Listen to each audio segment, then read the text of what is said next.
Some doors should never be opened. Some monsters should never be set free. Today, the DC Universe learns that lesson in Blood and Hellfire. The dimensional tear doesn't announce itself with cosmic fanfare or mystical warning. It rips through reality like a chainsaw through flesh, right above the exact spot where Thomas and Martha Wayne bled out 30 years ago.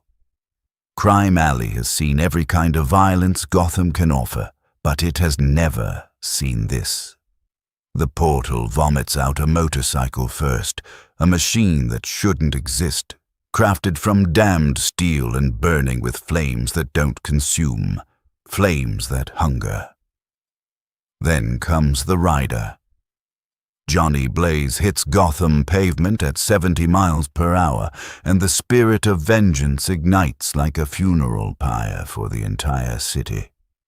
His skull erupts into hellfire. Not metaphorical flame, not theatrical effect, but actual infernal combustion that makes the air scream. The leather jacket doesn't burn because hell itself has worn it smooth.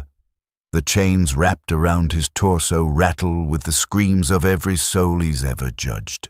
He skids to a stop where Martha Wayne's pearls once scattered, and the concrete beneath his tires melts into obsidian glass.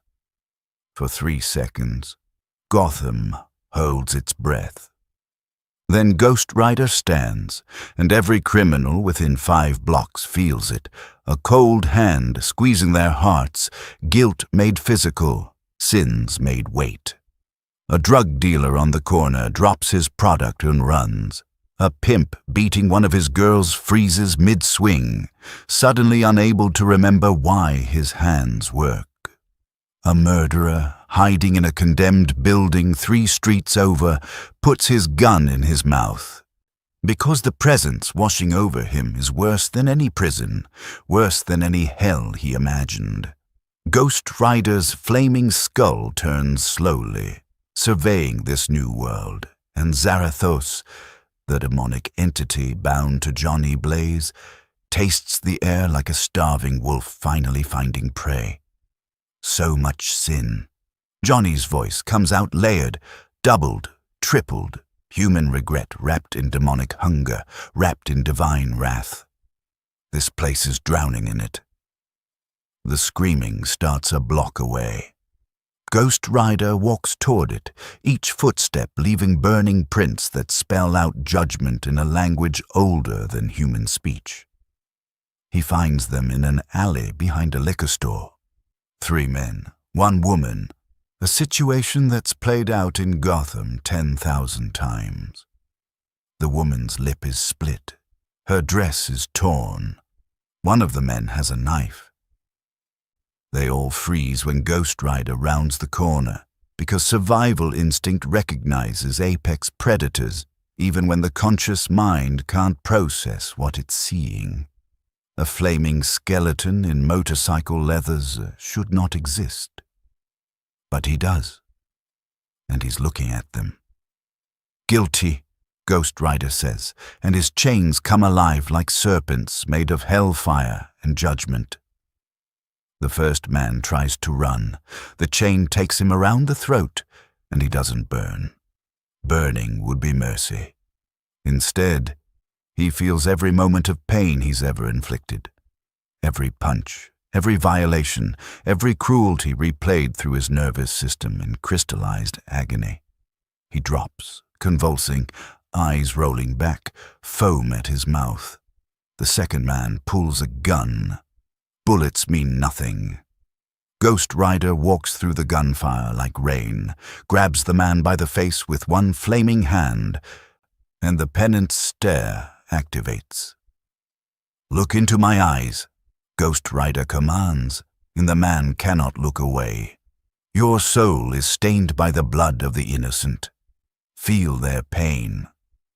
What the penance stare shows him would break a normal mind in seconds. This mind breaks in 3. The man collapses, catatonic, drool running down his chin, his consciousness shattered across every life he's ruined. The third man is smarter. He drops the knife and puts his hands up. I didn't... We were just... Please... Ghost Rider's skull tilts, flames dancing in empty sockets that somehow still see everything. Zarathos pushes forward, hungry, demanding judgment. But Johnny Blaze, buried deep in the inferno, hesitates. This one's guilt is smaller. Accomplice, not architect. Still damned, but perhaps not completely. Before Ghost Rider can decide, a batarang embeds itself in the brick wall 3 inches from his skull. Step away from them. The voice comes from above, from shadow, from every dark corner simultaneously. Batman drops into the alley in full combat stance, cape spread like demon wings, white eyes locked on the flaming intruder who just tortured 2 men in his city. I don't know what you are, Batman growls, already running threat assessments, already cataloging weaknesses that don't exist, but in Gotham we have laws. You don't get to be judge, jury, and executioner. Ghost Rider turns slowly, and for the first time since arriving in this universe, something like recognition flickers in the hellfire. This man, dressed as a bat, wrapped in darkness, carrying the weight of his city like Atlas carrying the world. This man understands the war, but he's fighting it wrong. Your laws are broken, Ghost Rider says, and his voice makes the shadows themselves recoil. Your justice is corrupt. I can taste every unavenged soul in this city, Batman. Every murdered child, every broken innocent, every scream that went unanswered while you played by rules the guilty never follow. Batman's jaw tightens behind the cowl. I know what you are. Vengeance spirit, demon, doesn't matter. You don't belong here, and you don't get to decide who suffers. I don't decide. Ghost Rider's chains ignite brighter, wrapping around his arms like living flame ends. Sin decides. Guilt decides. They chose their damnation long before I arrived. The third man, seeing his chance, bolts for the alley entrance. Batman moves to intercept, but Ghost Rider is faster. A chain whips out, wraps around the runner's ankle, drags him back screaming. Guilty, Ghost Rider pronounces, and begins to pull the man toward judgment. Batman throws 3 explosive batarangs. They detonate against Ghost Rider's chest with enough force to drop a rhino. Ghost Rider doesn't even slow down. We're going to have a problem, Batman says, and hits his JLA emergency beacon. Ghost Rider laughs, a sound like funeral bells cast in iron and dropped into an abyss. We already do. The woman they were assaulting runs. Smart. The third man screams as Ghost Rider's flames lick closer, and Batman realizes with cold certainty that his contingency plans, his gadgets, his entire philosophy of redemptive justice is about to be tested by something that believes redemption is a lie. The guilty tell themselves. Crime Alley burns. Not with fire. With truth. If you want more characters thrown into the DC universe to watch gods bleed and heroes break, smash subscribe and comment the next monster you want to see. Justice is calling. Across Gotham, in the ruins of Arkham Asylum, the Joker stops laughing for the first time in 6 months. He can feel it too.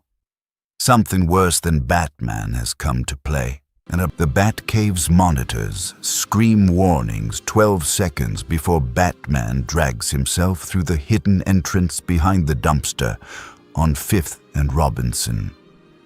Alfred Pennyworth watches the vital signs spike. Elevated heart rate, stress hormones flooding the system, something else the sensors can't identify, making Bruce's blood chemistry look like he's been exposed to fear toxin. Except Bruce isn't afraid. He's furious. And underneath that fury, something Alfred hasn't seen in his eyes since the night Thomas and Martha died. Uncertainty. "Master Bruce, you're bleeding," Alfred observes, already moving toward the medical station.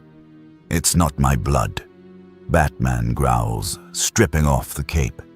The fabric is scorched in 3 places, not burned but somehow marked by heat that doesn't follow thermodynamic laws. It's from the men he judged. Alfred's tone doesn't change, but his hand moves imperceptibly closer to the shotgun mounted under the surgical table. A demon, a spirit, something that rides a motorcycle made of hellfire and burns sins out of people's souls. Batman pulls up the cowl, and Bruce Wayne's face is harder than Alfred has seen it in years. "He tortured 3 men in front of me, Alfred. Didn't kill them, but what he did was worse. He made them feel every bit of pain they'd ever caused. One of them is catatonic. Another is screaming in Gotham General about flames that won't stop burning inside his head.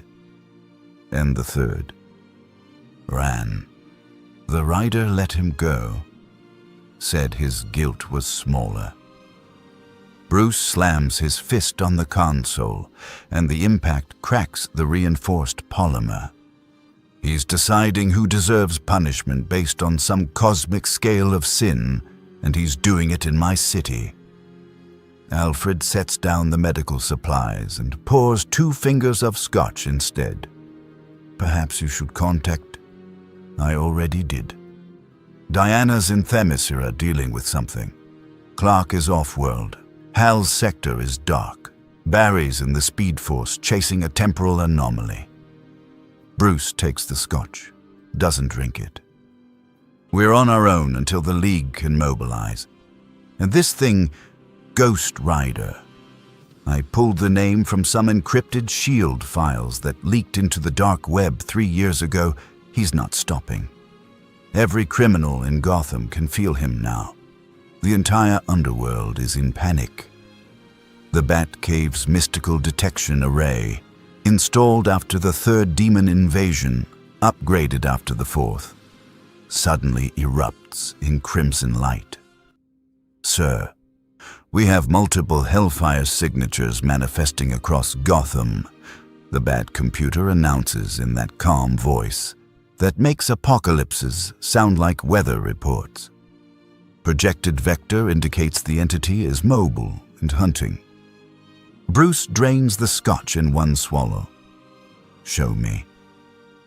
The holographic display materializes above the cave, a 3-dimensional map of Gotham with 7 burning points of light spreading like infection. Ghost Rider isn't just walking through the city. He's systematically cleansing it, moving from Crime Alley toward the Bowery, toward Robbinsville, toward every dark corner where predators hunt. Each stop leaves behind criminals broken, screaming, or catatonic. "He's following a pattern," Bruce mutters, fingers flying across the keyboard, pulling up crime statistics, cross-referencing known offender locations.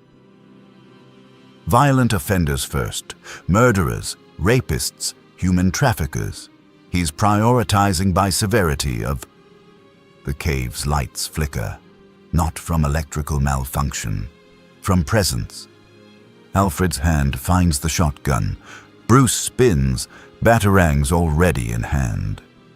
Ghost Rider stands in the Batcave, 20 feet from the computer, and neither Alfred nor Bruce saw him enter. The Hellfire skull illuminates the cave like a profane sun, casting shadows that writhe with their own tortured existence. The chains hanging from his torso clink softly, each link inscribed with names of the damned. The flaming motorcycle idles behind him, parked on the Batcave floor, melting nothing but somehow making reality itself uncomfortable. "Impressive," Ghost Rider says, his layered voice echoing off the cave walls. A temple to vengeance hidden beneath a monument to wealth. The irony tastes like copper and lies. How did you find this place? Bruce's voice is Batman now, pure gravel and threat. How did you get through my security? Ghost Rider's skull turns slowly, surveying the trophies, the giant penny, the dinosaur, the Joker cards sealed in glass. I followed your guilt, Bruce Wayne. It screams louder than any beacon. You wear a dead boy's costume and pretend it's armor. You fight a war you know you'll never win. And every night you carry the weight of every life you couldn't save, every villain you didn't kill, every innocent who died because you chose mercy over justice. Alfred levels the shotgun, loaded with rounds blessed by 3 different religions and dipped in Dead Sea salt. Sir, I must insist you leave immediately. Ghost Rider doesn't even look at him. The old soldier, still fighting, still loyal, guilty of nothing but love. Lower the weapon, Alfred Pennyworth. You're not my prey tonight. Then why are you here? Bruce steps forward, and it's either the bravest or stupidest thing Alfred has ever seen him do. To threaten me, to judge me. I've been judged by gods and demons before. None of them stopped me. I'm here because you called for help, Ghost Rider says, and the hellfire in his skull dims slightly, as if something human is pushing through the inferno. I felt your beacon, your desperate signal to your League of Heroes who play at justice while the guilty walk free. He steps closer, and Bruce doesn't retreat.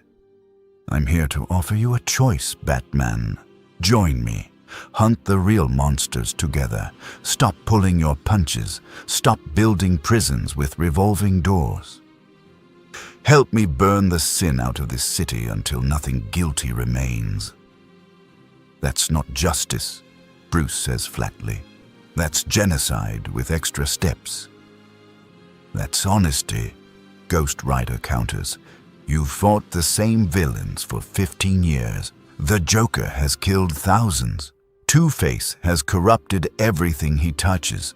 The Penguin runs an empire built on suffering. You catch them, they escape, they kill again, and you catch them again. An endless cycle because you're too afraid to do what's necessary. Bruce's fists clench. I'm not afraid. I'm principled.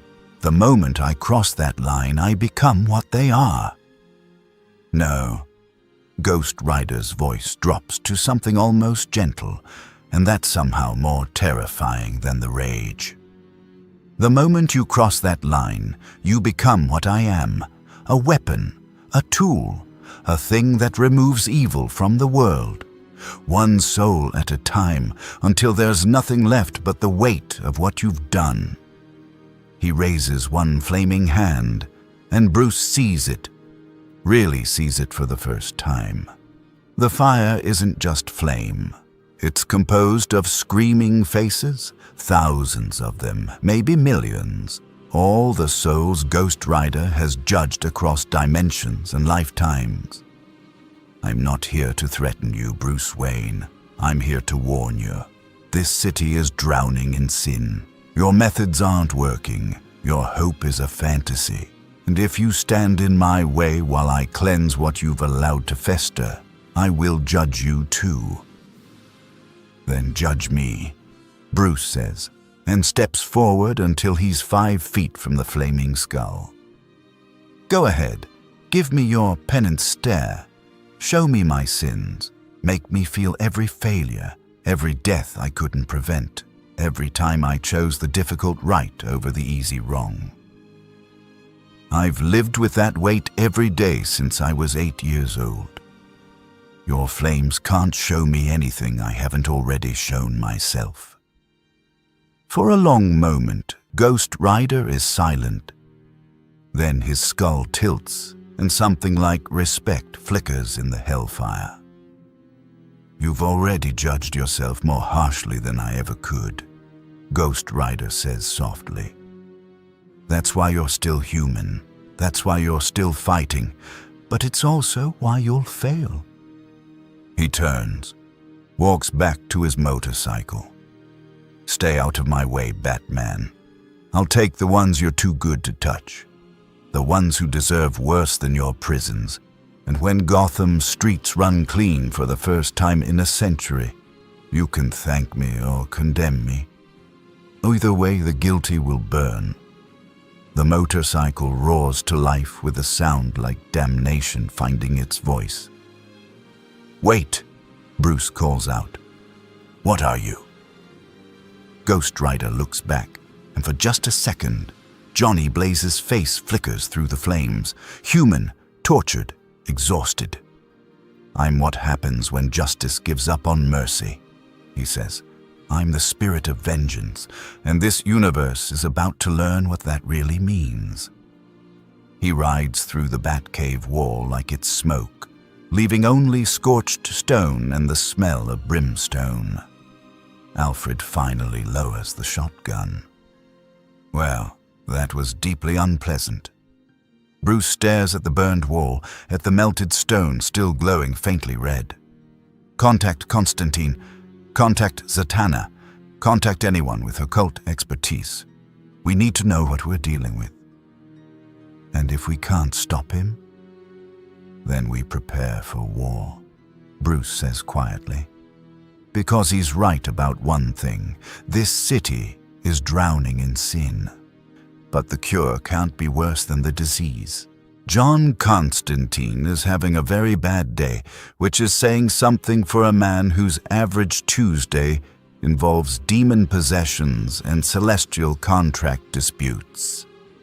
He's sitting in a dive bar in Gotham's East End, the kind of place where asking questions gets you stabbed and the bartender carries a shotgun under the tap, when every glass in the establishment cracks simultaneously.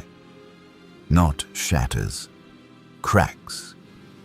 Spiderweb fractures spreading through cheap liquor and cheaper beer like fault lines predicting an earthquake. "Oh, bloody hell," Constantine mutters, already knowing what's coming. He can taste it in the air. Sulfur and righteousness, hellfire and judgment, that particular flavor of cosmic bullshit that means his night is about to get monumentally worse. The other patrons don't feel it yet. They're still drinking, still scheming, still pretending they're not exactly the kind of scum that makes Gotham's reputation. 3 enforcers for the Penguin in the corner booth. A black-masked lieutenant at the bar. 2 hitmen playing pool in the back, their guns visible under cheap jackets.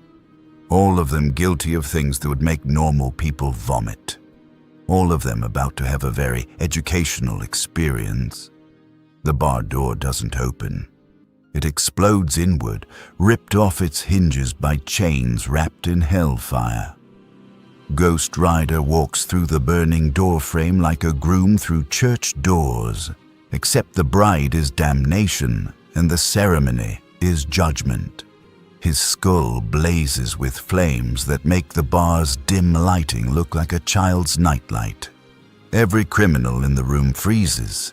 Survival instinct, prey, recognizing predator.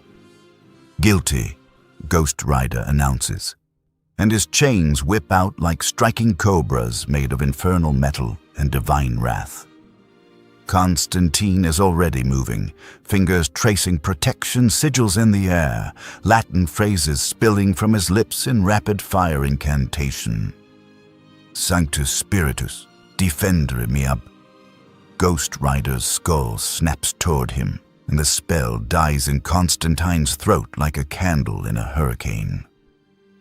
"John Constantine," the layered voice speaks his name like a judge reading a sentence. The Hellblazer, magician, con artist, damned soul who's cheated every demon in creation.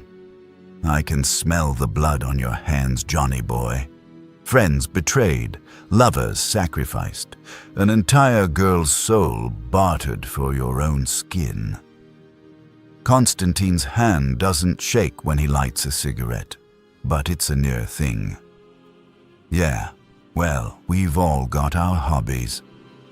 You must be the flaming tosser everyone's screaming about. Ghost Rider, is it? Heard about you from some S.H.I.E.L.D. contacts. Thought you were stuck in the Marvel neighborhood. Dimensions are thinner than you think, Ghost Rider says, and one of the Penguin's men tries to run. The chain catches him mid-sprint, wraps around his torso, and the man's screams could strip paint. When enough sin congregates in one place, the walls between worlds crack. Your universe called to me, Constantine, an entire reality drowning in unavenged blood. The man drops, convulsing, his mind shattered by the penance stare administered through hellfire contact. Ghost Rider doesn't even look at him. His attention is fixed on the other criminals, on the black masked lieutenant trying to hide behind the bar, on the hitmen loading their guns with trembling hands.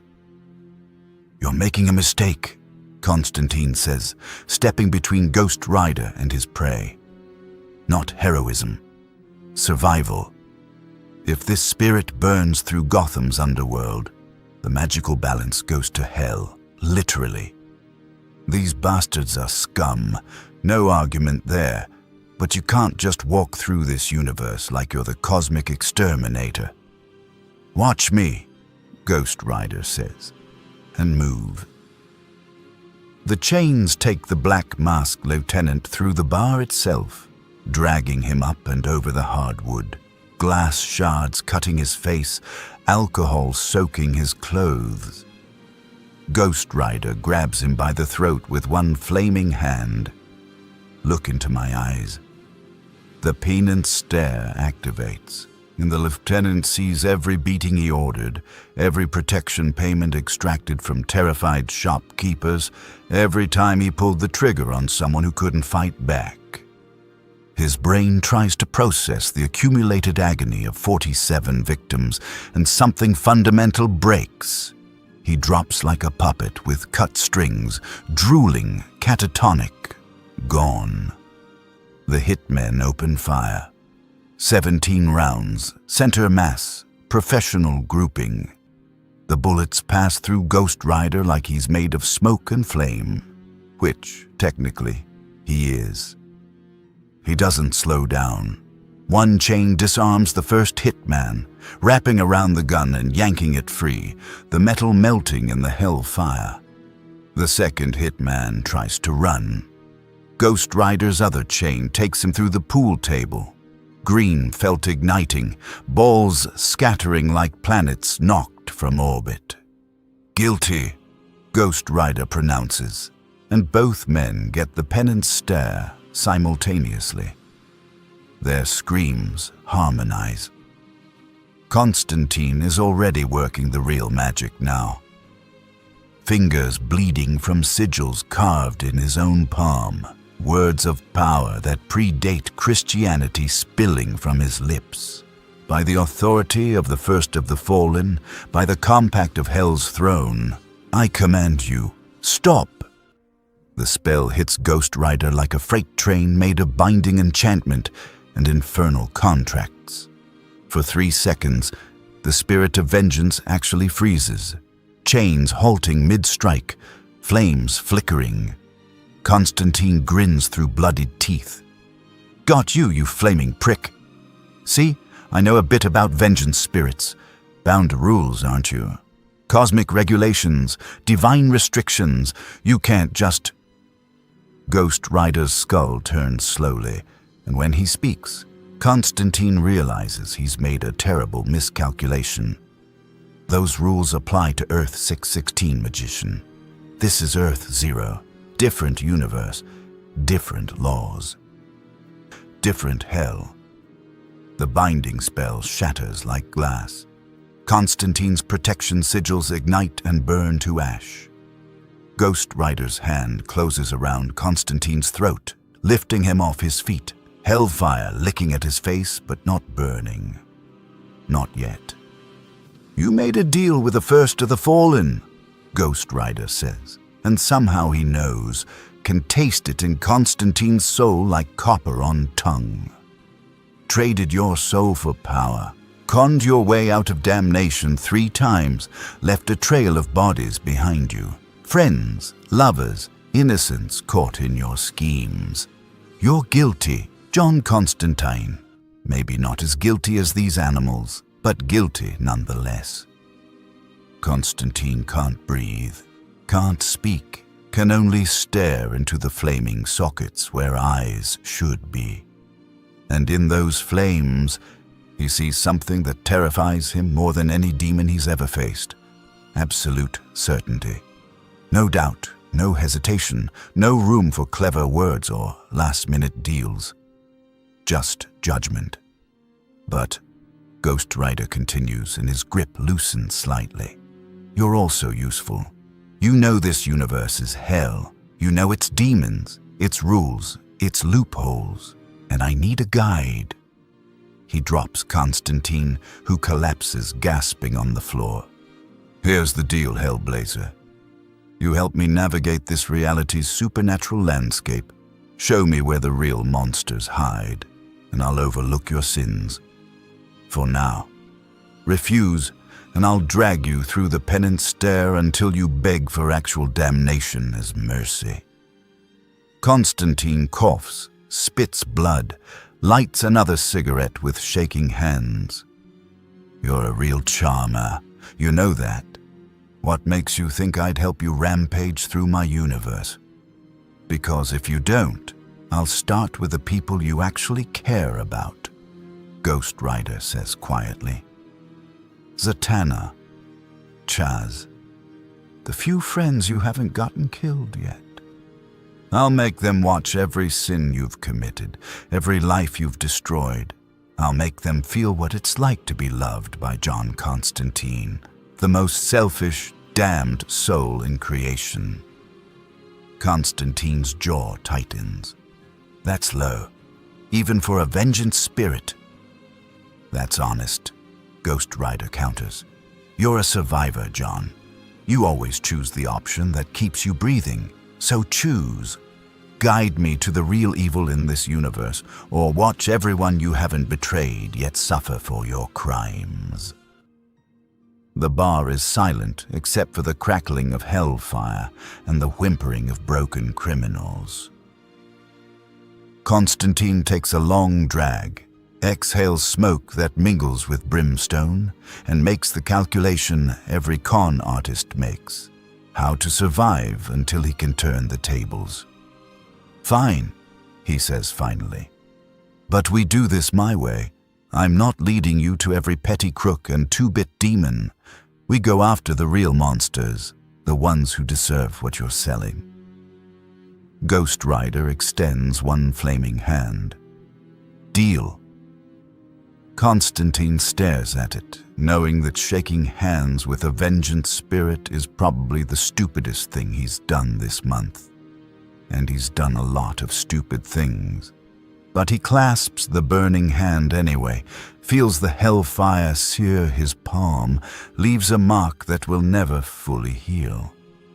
Right then, Constantine says, standing and brushing ash from his coat.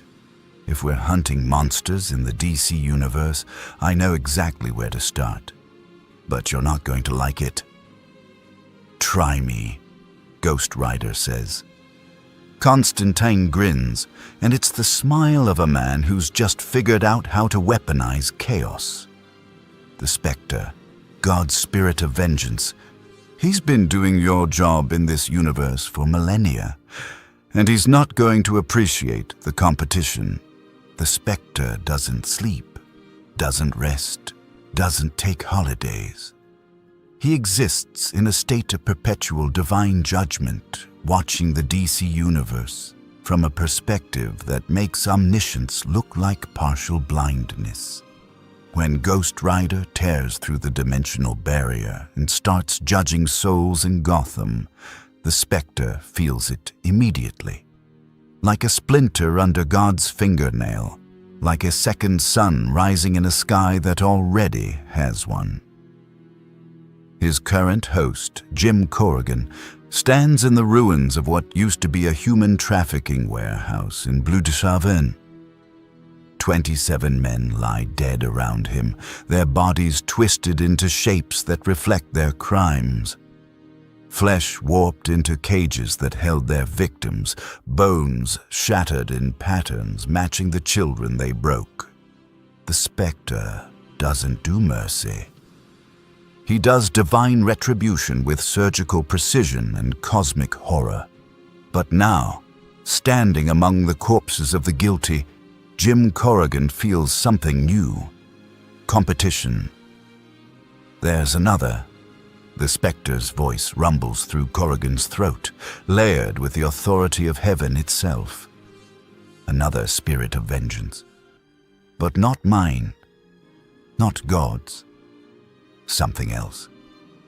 Constantine's voice crackles through the communication spell he cast before bringing Ghost Rider to the one place guaranteed to cause a metaphysical incident. Yeah, about that. Spectre. Jim. You there, mate? We need to have a chat about jurisdictional boundaries and cosmic turf wars. The Spectre materializes in the center of Gotham's Robinson Park, his form towering 30 feet high. Wrapped in green cloak and white flesh that looks almost human but radiates wrongness, the wrongness of divine power stuffed into mortal shape. Constantine stands at the base of a dead oak tree, cigarette glowing in the darkness. Ghost Rider idles nearby on his Hellfire motorcycle, skull blazing, completely unimpressed by the cosmic horror show. You dare summon me, Constantine? The Spectre's voice could crack mountains. After everything you've done, every deal you've made, every soul you've damned through your manipulations. Yeah, I'm a bastard. We've established this. Constantine waves his cigarette dismissively. But I'm not the one you should be worried about. Meet Ghost Rider, spirit of vengeance from another universe. He's been burning through Gotham's criminal element like it's going out of style. Thought you two should meet before you accidentally destroy the city fighting over who gets to judge whom. The Spectre's gaze shifts to Ghost Rider, and when two beings of cosmic judgment lock eyes, reality shivers. The grass beneath them withers. The air tastes like ozone and brimstone. Somewhere in the city, every mystical sensitive, from Zatanna to Madame Xanadu to the demon Etrigan, feels the pressure building and starts running. You are not of this world, the Spectre pronounces. You carry the stench of hell, but you wield judgment like a divine instrument. What are you? Ghost Rider dismounts, chains rattling, hellfire casting dancing shadows that writhe with their own tortured existence. I'm what happens when a demon makes a deal with a human and God decides to use it anyway. I'm vengeance without mercy. Judgment without redemption. I'm the spirit of vengeance, and I don't answer to your God. There is only one God. The Spectre's voice drops to something colder than the void between stars. And I am his wrath made flesh. This universe, this reality, falls under my jurisdiction. The guilty are mine to judge. Then you've been doing a piss-poor job. Ghost Rider shoots back, and Constantine winces because antagonizing the Spectre is generally a bad survival strategy. I've been here 3 hours, and I've found more unpunished sin than most dimensions accumulate in decades. The Joker still breathes, Darkseid still conquers, Lex Luthor still schemes. Where's your divine judgment, Spectre? Where's your wrath? The Spectre grows larger, his form expanding until he blots out the stars, until his presence makes the park feel like a cathedral built for crushing insects. I judge according to God's will, not mortal impatience. Some sinners serve purposes beyond your understanding. Some evils are permitted because their existence tests the righteous, strengthens the worthy, proves the faithful. That's convenient theology for explaining why you let children die, Ghost Rider says, and his voice cuts through the specter's divine authority like a chainsaw through scripture. I've heard every justification, every excuse, every cosmic reason why the innocent suffer while the guilty thrive. They all sound the same, like gods afraid to do the hard work. Constantine is actively backing away now, because when cosmic entities start arguing theology, smart money says the landscape gets rewritten. The specter's hand descends like the wrath of heaven, big enough to crush Ghost Rider into paste, glowing with divine power that has unmade demons and shattered gods. You will learn your place, interloper. You will submit to the natural order, or I will erase you from this reality like... Ghost Rider catches the hand.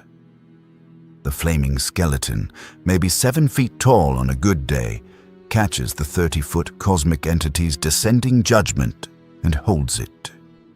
Hellfire meets divine light, and the collision sends shockwaves through the mystical spectrum that every magic user on Earth feels like a migraine made of knives. I fought angels, Ghost Rider growls, his grip tightening, his flames burning hotter. I've judged demons who thought they were gods. I've stared down the Mephisto of my universe and laughed. You want to erase me, Spectre? Try. But know this. I'm not bound by your god's rules. I'm not limited by your cosmic jurisdiction. I'm a glitch in your system, a virus in your divine code. And I'm not leaving until this universe learns what real judgment looks like. The Spectre pulls back, and for the first time in millennia, Jim Corrigan feels something unexpected. Concern.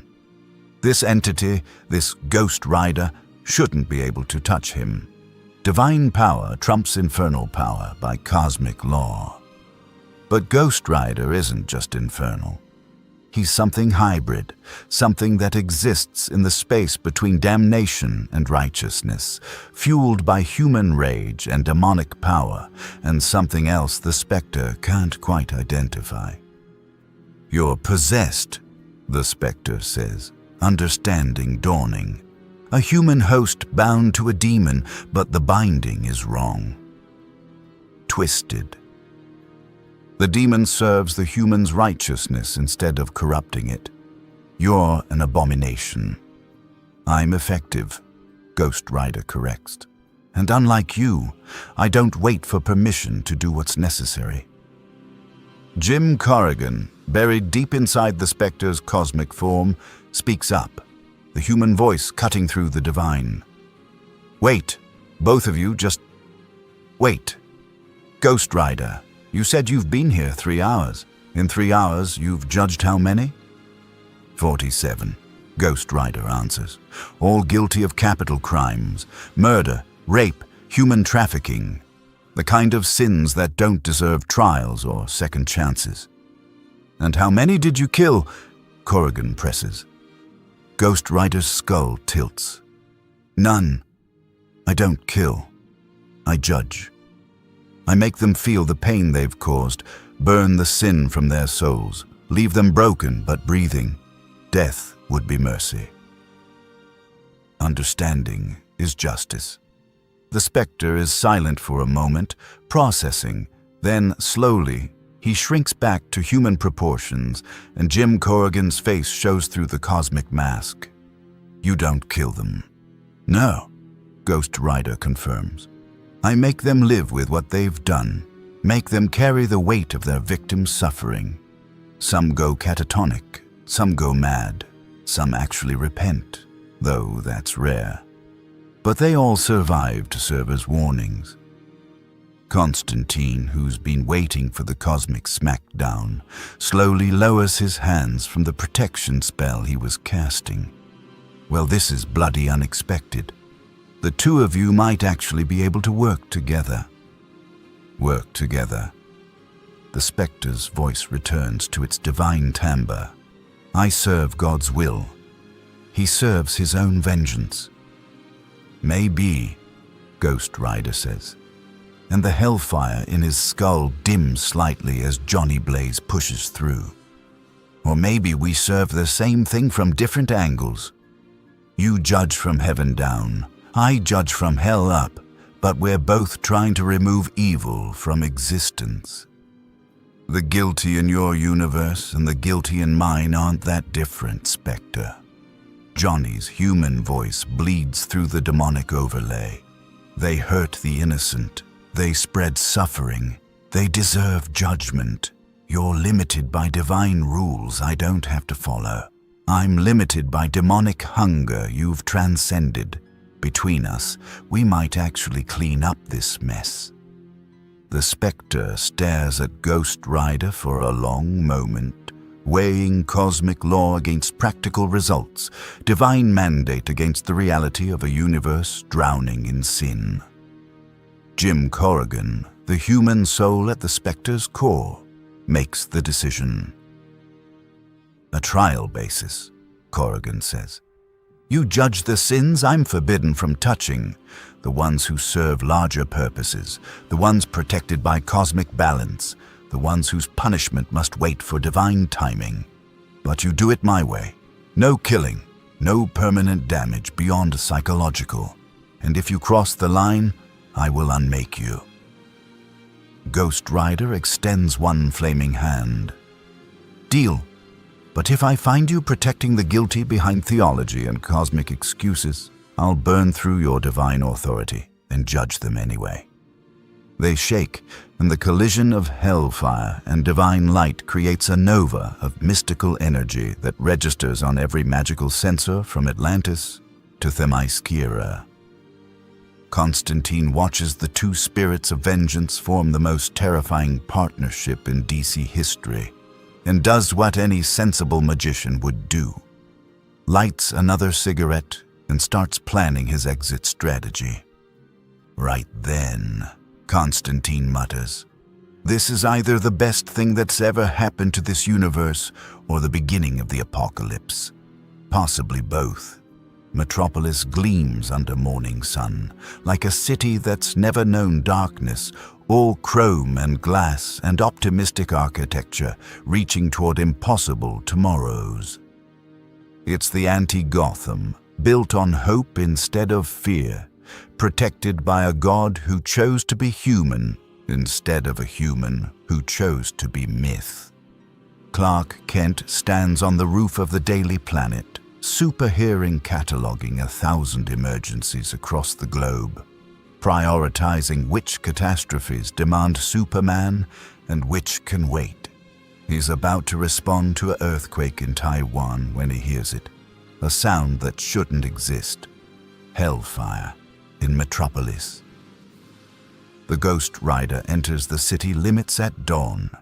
Constantine riding reluctantly on the back of the demon motorcycle because apparently interdimensional spirits of vengeance don't understand concepts like public transportation or not drawing attention. The Spectre follows invisibly, a divine presence watching from between dimensions, waiting to see how Metropolis's shiny protector handles judgment incarnate. This is a terrible idea, Constantine shouts over the roar of infernal engine. Superman doesn't do the whole vengeance thing. He's going to try to stop you, and then we're going to have a city-leveling brawl between an unkillable spirit and an invulnerable alien, and I'm going to die in the crossfire like I always bloody do. Ghost Rider doesn't answer.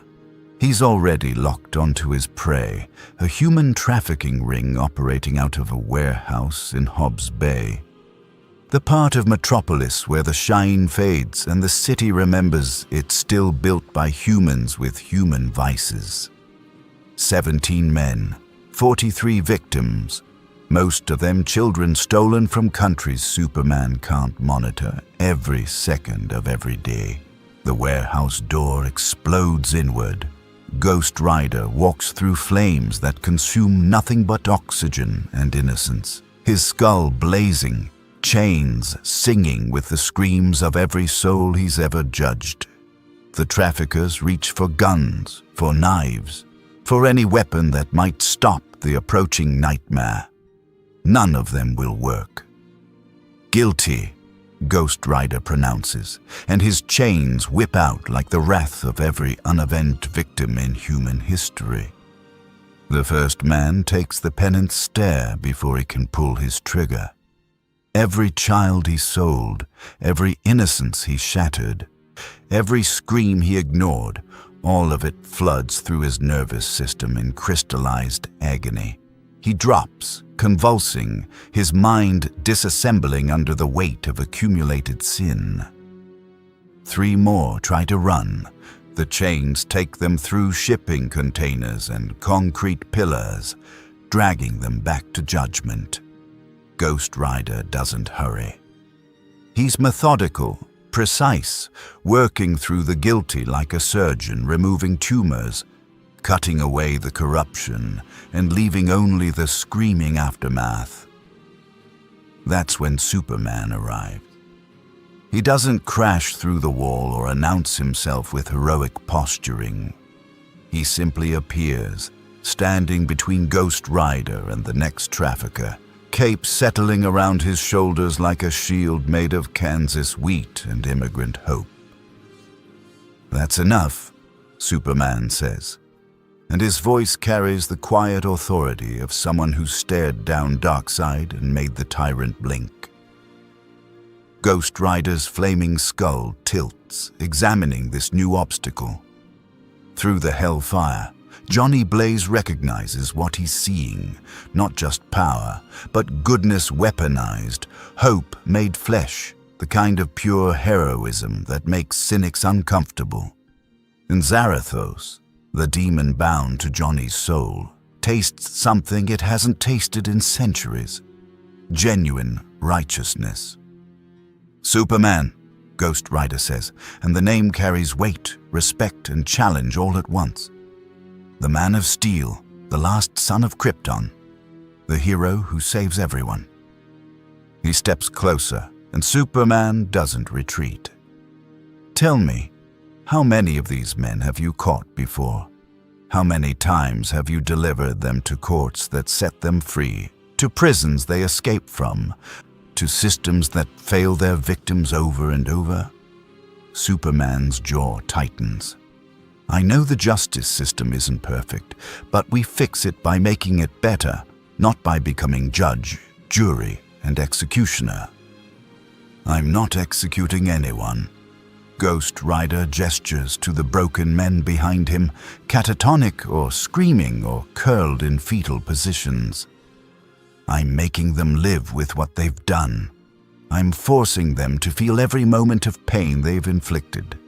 That's not execution. That's accountability." "That's torture," Superman counters, and his eyes start glowing red. Not a threat, just a reminder of what he could do if he chose violence over dialogue. "You're traumatizing them beyond any hope of recovery, beyond any chance of redemption. That's not justice."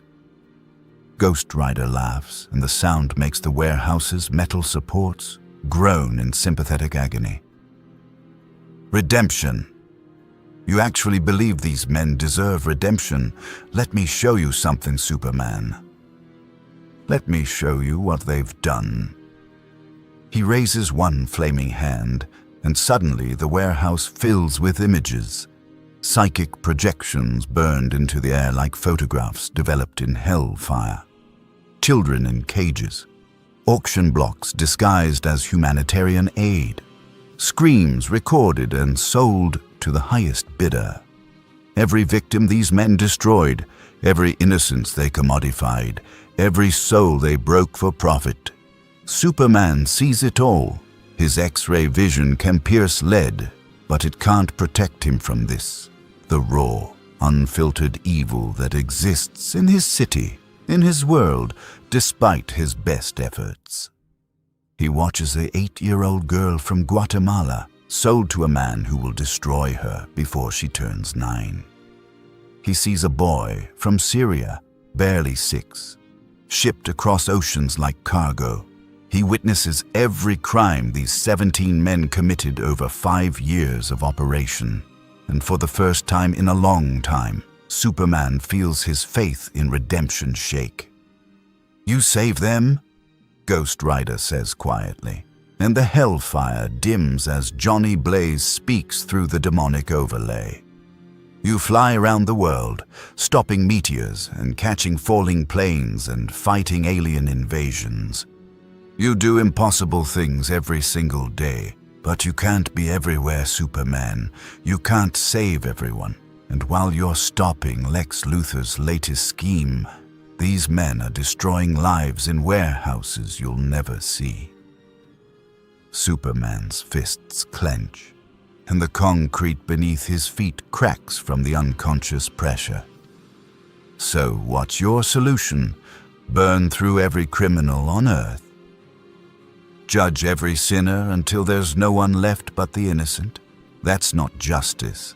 That's genocide. It's triage," Ghost Rider corrects. "I'm not judging jaywalkers or tax cheats. I'm hunting the ones who prey on the helpless. The ones your system consistently fails to stop. The ones who laugh at your mercy because they know you'll never cross the line." He steps closer, and Superman could stop him with one hand, could freeze him with breath, could hit him hard enough to create shockwaves. But he doesn't, because despite everything, Superman wants to understand. "I've seen your world, Superman," Ghost Rider continues. "I've seen the Joker kill thousands and walk free. I've seen Darkseid conquer worlds while you debate the ethics of lethal force. I've seen your rogues gallery escape Arkham and Stryker's Island and Belle Reve 100 times each, and every time they come back, more people die. When does your mercy become complicity? When does your vengeance become tyranny?" Superman shoots back.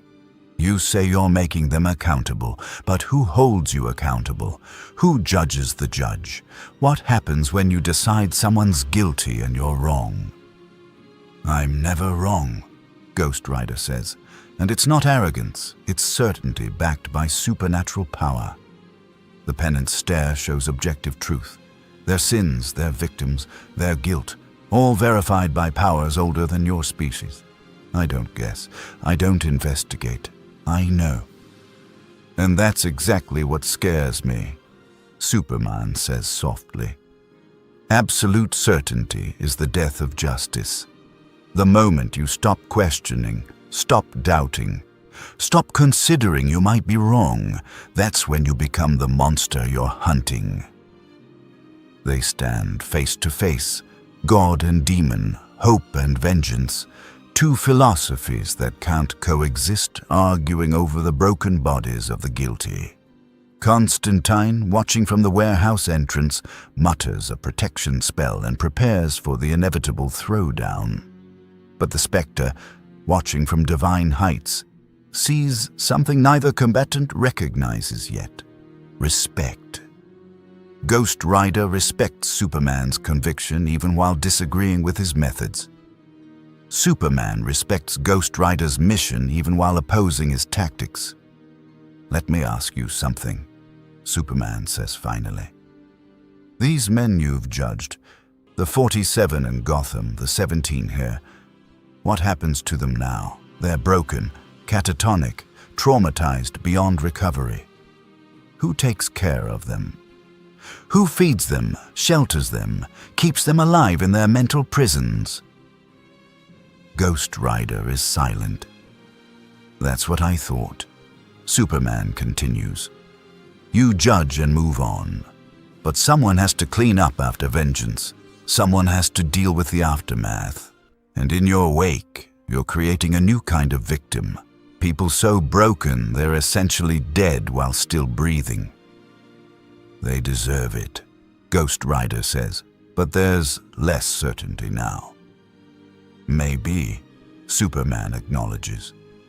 But deserve has nothing to do with it. Justice isn't about giving people what they deserve. It's about building a system where everyone, even the guilty, has a chance to be better than their worst moment. Your optimism is admirable, Ghost Rider says, and naive. Your conviction is powerful, Superman counters, and dangerous.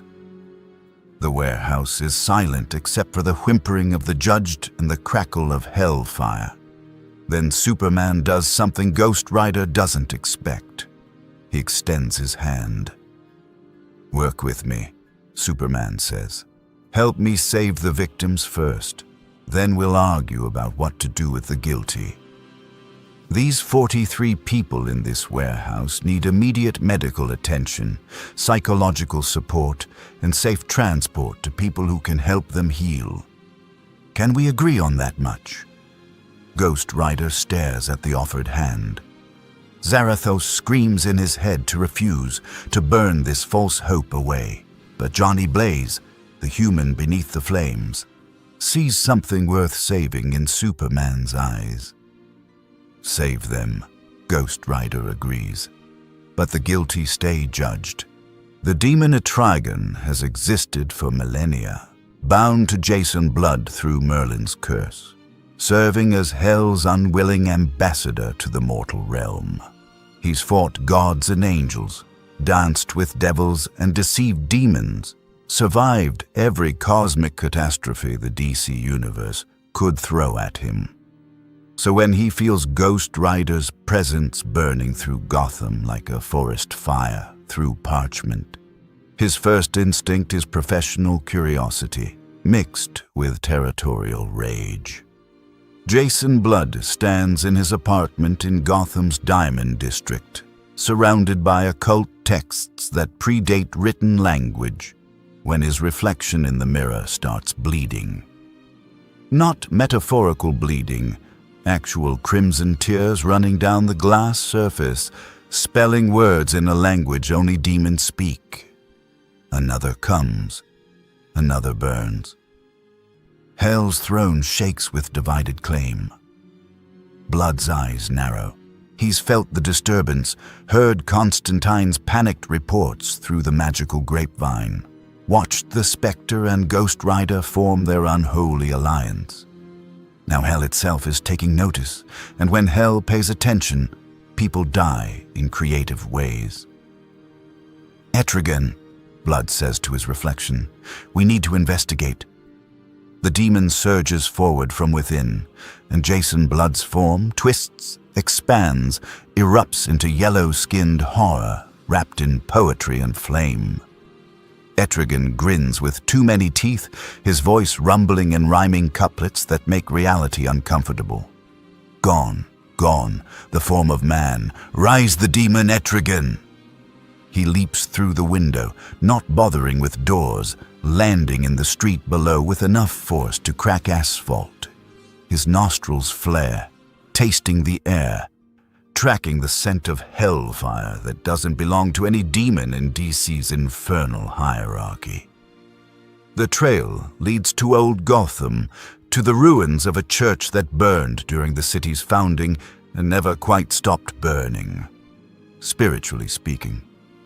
Ghost Rider stands in the ashes, his motorcycle parked on consecrated ground that should repel infernal beings. Should. Doesn't. Constantine leans against a broken pillar, smoking, looking like a man who's watched too many cosmic entities have territorial disputes and knows this one's going to get messy. There you are, Etrigan growls, bounding forward with predatory grace. The spirit who dares invade, thinking Hell's own rules can fade. I know you, rider grim and dark, from whispers shared in Mephisto's park. A demon bound in mortal shell, serving vengeance, serving hell. Ghost Rider turns slowly. and when his flaming skull regards Etrigan, recognition flickers. Etrigan, the demon knight, Merlin's curse made manifest. You serve hell but fight for heaven. You're damned but defend the innocent. You're a walking contradiction. And you're a cosmic irritation, disrupting hell's foundation. Etrigan's claws extend, dripping acid that makes the ground smoke. This realm has order, ancient pact, agreement signed in blooded fact. You cannot simply ride through here, spreading judgment, spreading fear, without hell's master giving leave. So speak, intruder, what reprieve? I don't need permission from your hell, Ghost Rider says, chains rattling as they come alive around his arms. I'm not part of your hierarchy. I serve vengeance, not politics. The guilty burn regardless of which demon holds the deed to their damnation. Etrigan laughs, a sound like grinding millstones wrapped in broken glass. Bold words from a flaming fool who thinks he's above infernal rule. But every hell has its pecking order, every demon knows the border. You cross lines you cannot see, and now you'll answer unto me. He lunges, claws aiming for Ghost Rider's skull, moving with speed that would blur to mortal eyes. Ghost Rider doesn't dodge. He catches Etrigan mid-strike, one flaming hand closing around the demon's wrist, hellfire meeting infernal flesh. The collision sends shockwaves through the mystical spectrum. Etrigan's strength could punch through tank armor. Ghost Rider holds him like he's restraining a misbehaving child. I've fought demons who would eat you for breakfast, Ghost Rider says calmly. Mephisto, Blackheart, the Rider's ancient enemies. You're strong, Etrigan, but you're not in their league. Stand down. Never. Etrigan's free hand rakes across Ghost Rider's chest, and for the first time since arriving in this universe, the spirit of vengeance actually feels something. Not pain. Demons can't truly harm each other, but pressure, resistance, the reality that Etrigan isn't some minor hell spawn but a genuine threat. Ghost Rider's chains whip out, wrapping around Etrigan's torso, hellfire burning against infernal hide. Etrigan roars, his own flames erupting from his mouth in a gout that would melt steel. Ghost Rider walks through it like rain. You want a fight, demon? Ghost Rider's voice drops to something cold and final. I'll give you one. But know this, I've judged demons before, and even hell's servants answer for their sins. He activates the penance stare. Etrigan's eyes meet Ghost Rider's flaming sockets, and suddenly the demon is forced to witness every sin he's committed across millennia. Every innocent torn apart, every soul corrupted, every moment he chose demonic nature over Jason Blood's restraint. Most beings collapse under the penance stare's weight. Etrigan laughs. You fool, you think to make me see the crimes that defines what I must be?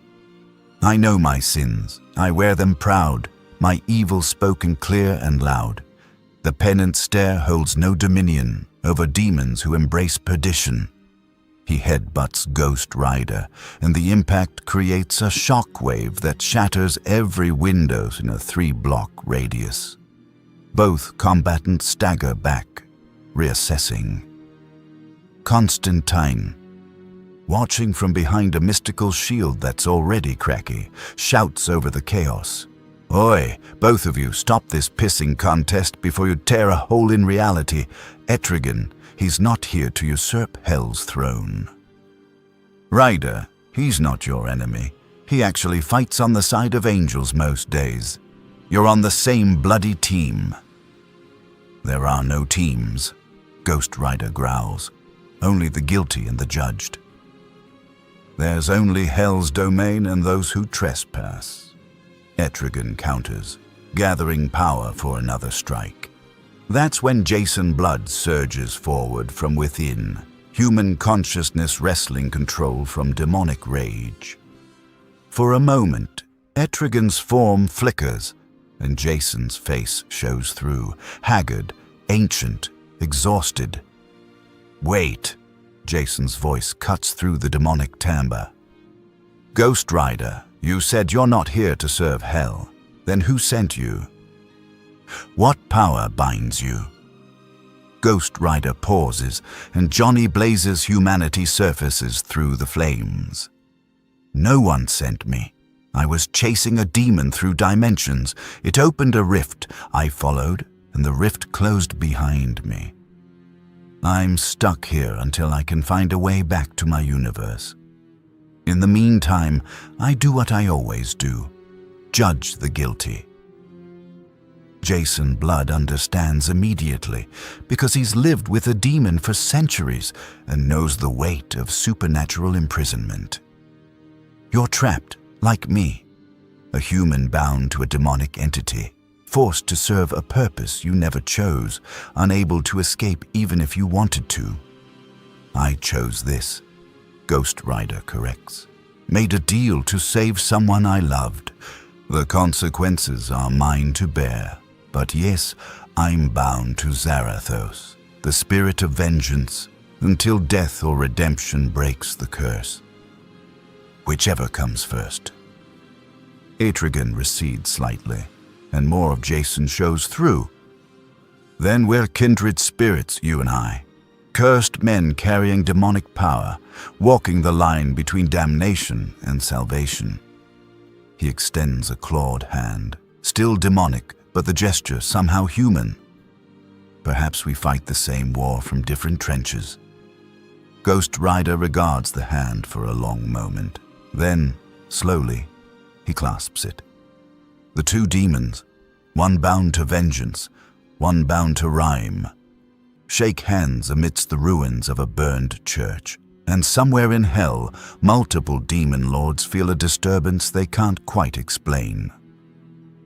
"If you're hunting guilty souls in Gotham," Jason says, his voice fully human now as he wrestles Etrigan's form back under control, "then you need to know about the Court of Owls. Ancient conspiracy, centuries old, built on assassination and corruption. They've evaded Batman's justice for years, operating from shadows within shadows. If anyone in this city deserves your judgment, it's them." Ghost Rider's flames burn brighter. "Show me," Constantine groans. "Oh, bloody hell, now you're forming a supernatural hit squad. This is going to end so badly." But Jason Blood, for the first time in decades, actually smiles. The court operates out of old Gotham's catacombs. They meet in the spaces between the city's foundation, in tunnels Batman's never fully mapped. They have talons, undead assassins, reanimated corpses bound to their will. Even if you judge the court's leaders, the talons will keep operating. "Then I'll judge them too," Ghost Rider says. "Dead or alive, the guilty answer for their sins." Etrigan surges forward again. And this time, it's not to fight, but to lead. Through tunnels deep and shadows long, where Gotham's ancient sins belong, we'll hunt the owls who rule the night and bring them all to burning light. The three of them, demon, spirit, and con man, descend into Gotham's hidden depths, following paths carved during the city's founding, through sewers and catacombs and forgotten spaces where the Court of Owls has ruled unchallenged for generations. Constantine lights the way with a simple flame spell, muttering under his breath. Walking into a secret society of immortal assassins with a vengeance demon and a rhyming monster. This is definitely in my top 10 stupidest decisions, and I once challenged the first of the fallen to a drinking contest. But he follows anyway because John Constantine is many things. Bastard, coward, survivor. But he's also the man who shows up when the real monsters need killing. They find the court's meeting chamber deep beneath Robinson Park, a cathedral carved from living stone, lit by torches that have burned for 200 years. 17 figures in owl masks sit in judgment of Gotham, deciding who lives and who dies, which politicians rise and which fall, maintaining their control through fear and assassination. They don't notice the intruders until Ghost Rider's hellfire illuminates the chamber like a second sun. "The Court of Owls," Ghost Rider pronounces, and his voice echoes off ancient stone with the authority of absolute judgment, "is now in session. But today, you're not the judges. Today, you're the accused." The Court of Owls has controlled Gotham for over 2 centuries, operating from shadows so deep even Batman took years to confirm their existence. They've survived gang wars, plagues, economic collapses, and multiple attempts by the world's greatest detective to dismantle their organization. They've outlasted mayors and crime lords, weathered superhero interventions and supervillain attacks. They believe themselves untouchable, eternal, beyond the reach of conventional justice. They have never met Ghost Rider, the Grand Master of the Court, a man whose family has worn the owl mask for 7 generations, rises from his stone throne, his voice modulated through the ceremonial mask to sound inhuman, authoritative, ancient. "You dare intrude upon this sacred assembly. We are the Court of Owls. We have ruled Gotham since before your grandfather's grandfather drew breath. We are judgment itself." Ghost Rider's laugh could strip rust from iron. "You're parasites wearing fancy masks. You've killed judges and journalists, assassinated reformers and idealists, murdered anyone who threatened your control. You call it governance. I call it what it is: mass murder dressed in tradition." The Grandmaster gestures, and the talons emerge from alcoves carved into the chamber walls. 17 undead assassins, reanimated corpses pumped full of amber compound that makes them nearly unkillable, trained in assassination techniques perfecting over lifetimes. They move with inhuman speed and precision, blades catching torchlight, descending on the intruders like birds of prey. Etrigan meets them with demonic glee. Undead servants, mindless thralls, breaking bones and cracking skulls. You think your corpses give you might? Face the demon's endless fight. He tears through 3 talons before they can react, ripping off limbs, crushing skulls, his strength and regeneration matching their undead durability. Constantine throws a binding circle that catches 2 more, freezing them mid-strike. Bloody reanimated assassins. Why is it always reanimated assassins? Ghost Rider doesn't bother with the talons. His chains whip out, but they don't target the undead servants. They go straight for the court members themselves, wrapping around masked figures, dragging them from their thrones, pulling them toward judgment. The Grandmaster tries to run. The chain takes him around the ankle, and he crashes face first onto stone that his ancestors laid. Ghost Rider drags him close, ignoring the talons stabbing at his back. Their blades pass through hellfire and leather, finding no flesh to cut, no organs to pierce. "You hide behind masks and servants," Ghost Rider says, lifting the Grandmaster by the throat. "You send others to kill while you remain clean. You've orchestrated thousands of deaths over decades, and you've never once faced consequences. That ends tonight." He rips off the owl mask, revealing a man in his 70s, distinguished, educated, Probably graduated from an Ivy League school before entering the family business of controlling Gotham through murder. The man's eyes widen as he stares into Ghost Rider's flaming skull. "Look into my eyes," Ghost Rider commands, and the penance stare activates. The Grand Master sees every assassination the court ordered during his tenure. Every journalist who got too close, throat slit in an alley. Every politician who wouldn't take bribes, found dead of apparent suicide. Every reformer who threatened their power structure, eliminated with surgical precision. But more than that, he feels it. Every widow's grief, every orphan's loss, every dream cut short by a talon's blade. The accumulated agony of 500 murders flooding through his nervous system, burning through his consciousness like acid through tissue. He screams, and the sound is so raw, so utterly broken, that even the talons pause their assault. Ghost Rider drops him, and the Grand Master curls into a fetal position, whimpering, his mind shattered by the weight of sins he spent a lifetime rationalizing. "Next," Ghost Rider says, and his chains drag another court member forward. Etrigan, fighting through talons with demonic efficiency, actually pauses to watch. He's seen torture before.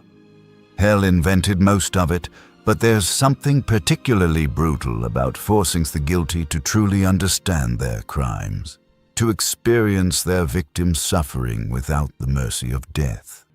The second court member gets the penance stare, then the third, then the fourth. Each one collapses into catatonic horror, their masks removed, their faces exposed, their sins laid bare. The Talons, programmed to protect the court, keep attacking, but they're undead automatons following ancient orders. They can't adapt, can't strategize, can't overcome the fundamental problem that you can't kill what's already bound to hell. Constantine finishes his binding circle and steps back, watching Ghost Rider systematically destroy the court's leadership. You know, I should probably feel worse about this. These are human beings, technically.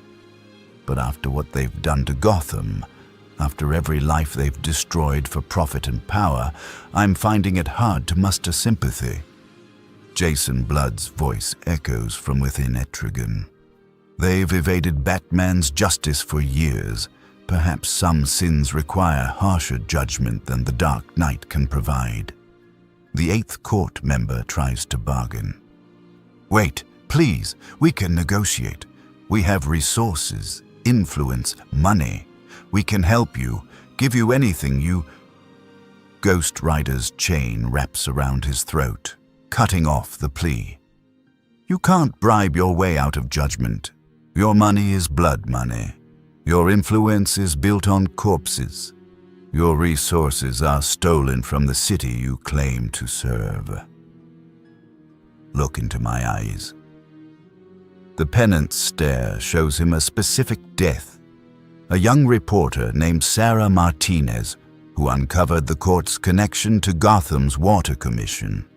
She was 26 when a Talon slit her throat in her apartment. The court member, the one who personally ordered her death, now experiences dying by blade, feels his own throat open, tastes his own blood, dies Sarah's death while still breathing. He drops and doesn't get up. By the time Ghost Rider reaches the 17th court member, the chamber is silent except for whimpering and the crackle of hellfire. The Talons stand frozen, their programming broken by the absence of any conscious court members to give orders. Etrigan approaches the undead assassins with something like pity. These creatures know no peace, no rest, their souls bound in death's arrest.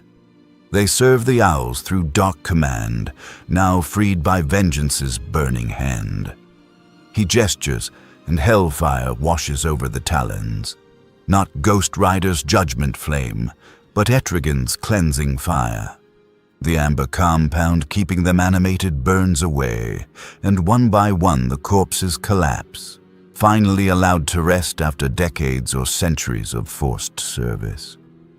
A mercy I rarely give, but death's true sleep lets spirits live, Etrigan rumbles. Ghost Rider surveys the broken court, the catatonic leaders of Gotham's shadow government, now reduced to whimpering shells. They'll live, but they'll never forget what they've done. Every time they close their eyes, they'll see their victims. Every moment of silence will fill with screams they caused. They're alive, but they're in a prison no bars can match. Constantine lights a cigarette with shaking hands. Right. So, we've just destroyed the Court of Owls, an organization that's controlled Gotham for 2 centuries in approximately 15 minutes. Batman's been hunting them for years. You just walked in and broke them like cheap pottery. Batman seeks to dismantle their organization, Ghost Rider says, chains retracting, flames dimming slightly. I just removed the people running it. The structure remains. Someone else will try to fill the vacuum, but at least these 17 won't hurt anyone else.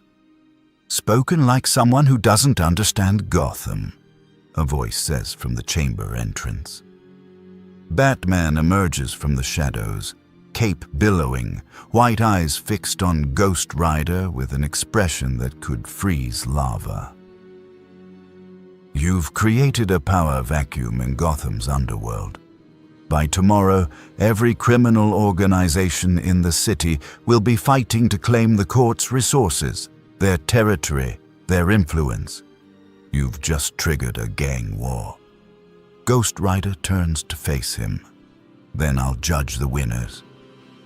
That's not how justice works, Batman growls, stepping over catatonic court members, surveying the damage.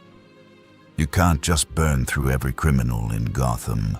There are systems, procedures, investigations. You've contaminated evidence, violated rights, traumatized people beyond any legal definition of acceptable punishment.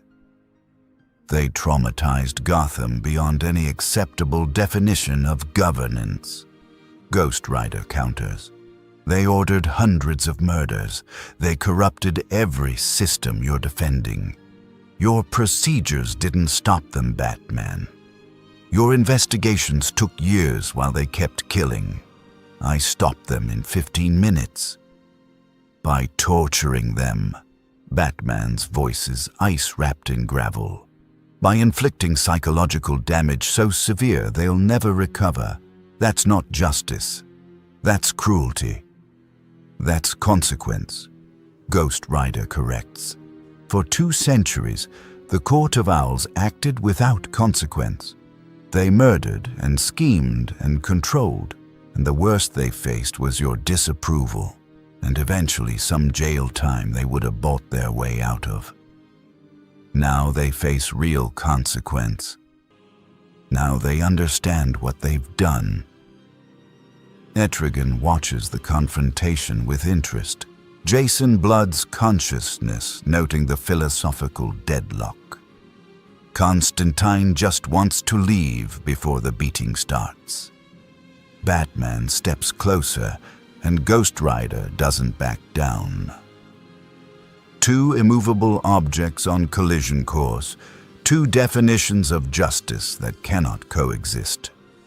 I'm going to find a way to send you back to your universe, Batman says quietly.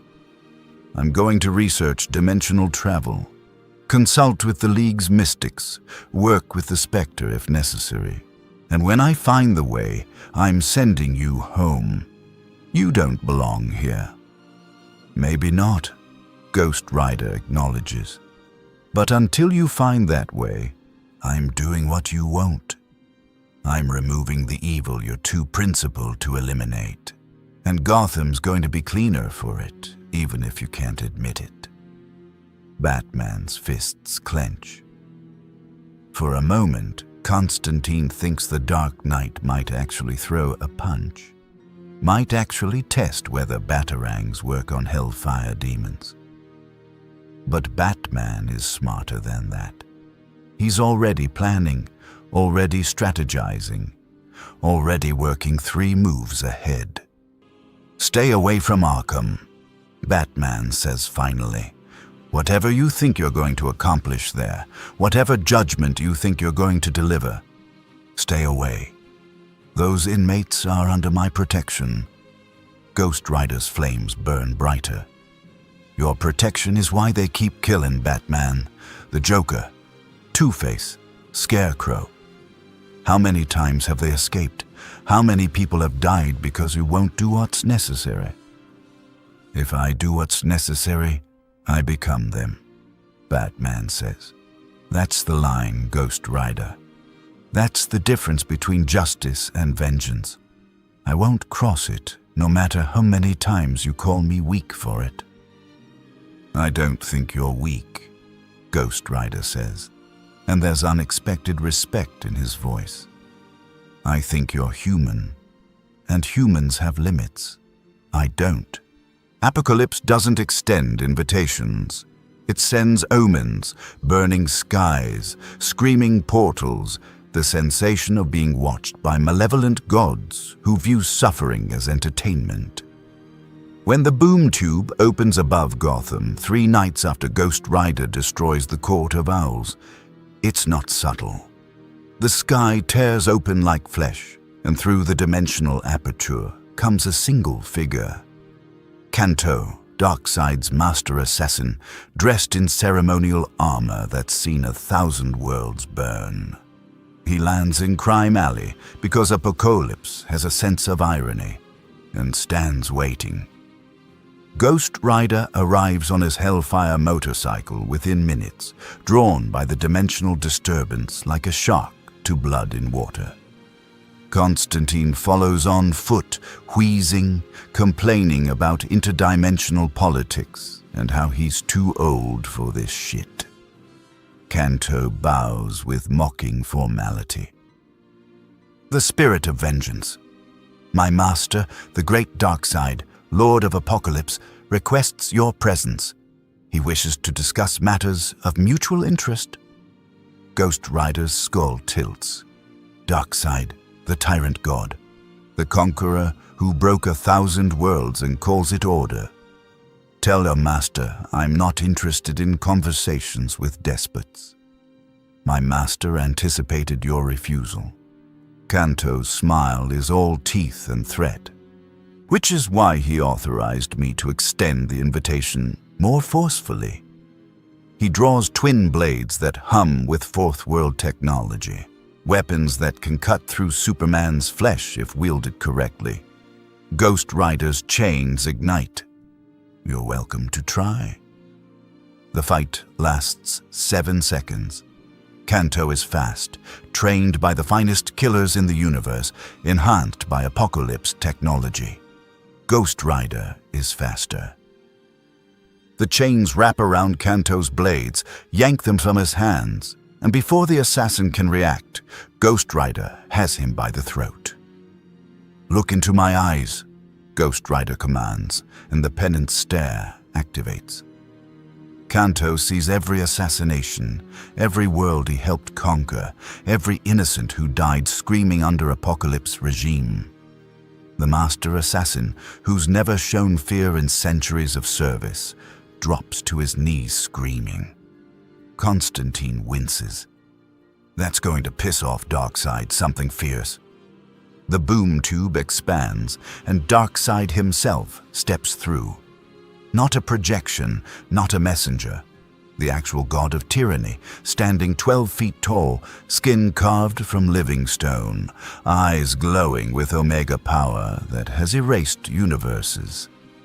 The Lord of Apocalypse regards Ghost Rider with something approaching interest. Fascinating. Darkseid's voice could crack planets. You damaged Kanto's psyche in seconds. Even Superman requires effort to defeat my assassin. What are you? Ghost Rider drops Kanto and faces Darkseid without hesitation. I'm the spirit of vengeance, and you're guilty of genocide on a cosmic scale. Every world you've conquered, every soul you've enslaved, every freedom you've crushed, I can taste it all on you like rot. Darkseid actually smiles. Guilty? Yes. I'm guilty of everything you imagine and worse. I have broken entire civilizations, harvested their suffering, used their despair to fuel my search for the anti-life equation. I am tyranny made flesh. I am the death of hope itself. His omega beams begin to glow. And you think you can judge me, little spirit? Ghost Rider's flames burn hotter than they have since arriving in this universe. Zarathos surges forward, demonic hunger meeting divine tyranny, and Johnny Blaze's voice cuts through with human rage. I've judged gods before, Darkseid, and they all bled. Then let us see if I bleed as well, Darkseid says, and fire. The Omega beams, energy that can track targets through dimensions, erase beings from existence, rewrite reality itself, lance out from Darkseid's eyes with the inevitability of entropy. Ghost Rider doesn't dodge. The beams hit him center mass, and the explosion levels 3 city blocks. Constantine throws himself behind a dumpster, magical shields barely holding against the shockwave. When the smoke clears, Ghost Rider stands in a crater, his leather jacket scorched but intact, his skull still blazing. That actually hurt, Ghost Rider admits. And he sounds surprised. You're the first thing in this universe that's actually damaged me. Congratulations. Darkseid's expression doesn't change, but his eyes narrow slightly. You survived the Omega effect. Impressive. Most beings simply cease to exist. I'm already damned, Ghost Rider says, chains whipping around him like serpents of hellfire. You can't erase what hell won't release. Now let me show you what real power looks like. He charges, and Darkseid meets him head-on. When they collide, the impact creates a shockwave that shatters windows across Gotham. Ghost Rider's chains wrap around Darkseid's arms, hellfire burning against new god flesh. Darkseid grabs Ghost Rider's skull with both hands and squeezes with strength that could crush dwarf stars. Neither gives ground. You're strong, Darkseid acknowledges, but strength alone won't defeat me. I am the revelation. I am the tiger force at the core of all things. When you cry out in your dreams, it is Darkseid that you see. When I dream, Ghost Rider growls, I see every soul I've judged screaming for mercy they'll never receive. Your philosophy speeches don't scare me, tyrant. Look into my eyes. The penance stare activates at point-blank range, and for the first time in eons, Darkseid experiences something unexpected. The accumulated suffering of every world he's conquered, every slave he's broken, every hope he's extinguished, all of it flooding back through his consciousness. Billions of souls, trillions of deaths, an ocean of agony that would shatter any normal mind. Darkseid's grip loosens for a fraction of a second. Then he laughs.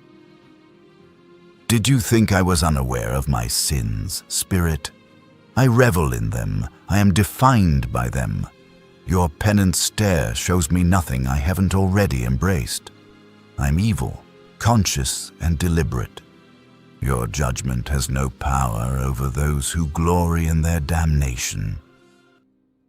He headbutts Ghost Rider hard enough to crack the pavement beneath them, then tosses the spirit of vengeance through a building.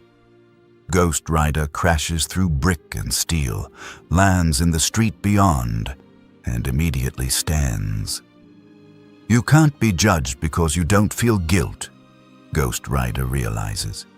You're beyond remorse, beyond conscience. You're pure tyranny without the weakness of self-doubt. Finally, you understand. Darkseid brushes dust from his armor. Now here is my offer. Serve me. Become my judge, my executioner, my spirit of vengeance pointed at my enemies. Together, we will cleanse the universe of chaos, impose order through absolute power. You seek to punish the guilty. I will give you infinite guilty to judge. Ghost Rider is silent for a long moment. Then Johnny Blaze's human voice cuts through. I'd rather burn forever than serve a tyrant. Darkseid's smile could freeze suns. A pity. You would have made an exceptional weapon. He raises his hand, and the boom tube behind him expands, revealing not just a portal, but an army.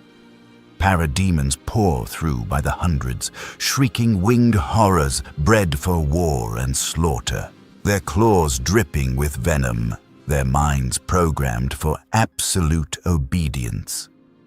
Behind them come the female Furies, Granny Goodness, Big Barda's darker sisters, warriors trained since childhood to worship Darkseid and crush his enemies. And towering over them all, Kalibak, Darkseid's son, a brute with strength that rivals Superman and rage that knows no limit. If you won't serve willingly, Darkseid says, then I will break you until service is your only option. Apocalypse has perfected the art of breaking spirits. Ask anyone who survived our re-education camps. Ghost Rider's chains ignite brighter, hellfire washing over the crater like a tidal wave of judgment. You want to break me? Get in line. Mephisto tried. Blackheart tried. Every demon lord in my universe took their shot. I'm still here. I'm still burning, and I'm still free. Constantine, watching from behind deteriorating magical shields, activates his emergency JLA beacon for the second time this week. Bloody hell, we need backup. We need it 5 minutes ago. Darkseid's invasion force versus one pissed-off vengeance spirit is going to level Gotham. The parademons descend like a plague of locusts made of teeth and malice. Ghost Rider meets them head-on, and what follows isn't a fight, it's extermination.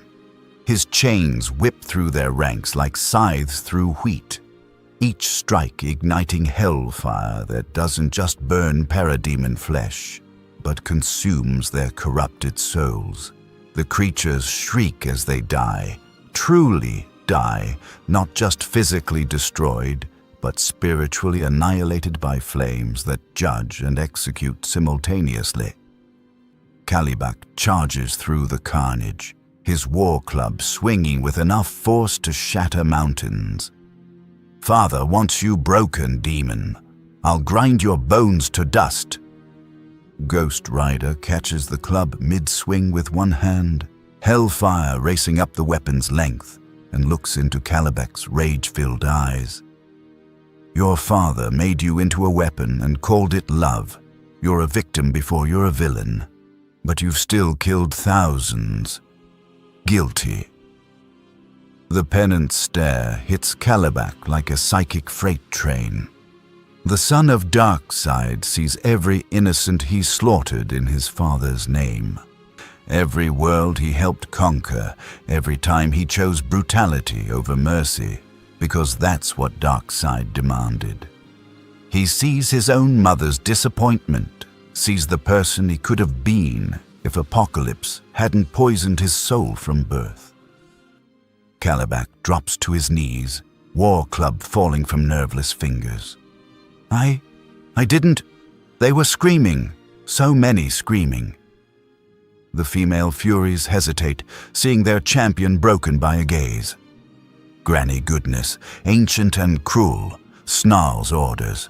Don't look in its eyes. Blind it, tear it apart, but don't.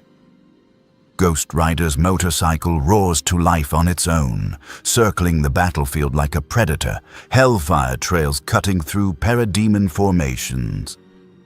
The spirit of vengeance stands at the center of the chaos, chains extending in all directions, judging and burning. An avatar of retribution that apocalypse technology and training never prepared them for. That's when the Justice League arrives. Superman hits the battlefield first, moving faster than sound, catching a falling building that Kalibak's charge destabilized. Wonder Woman follows, her lasso of truth glowing as she binds 3 parademons mid-flight.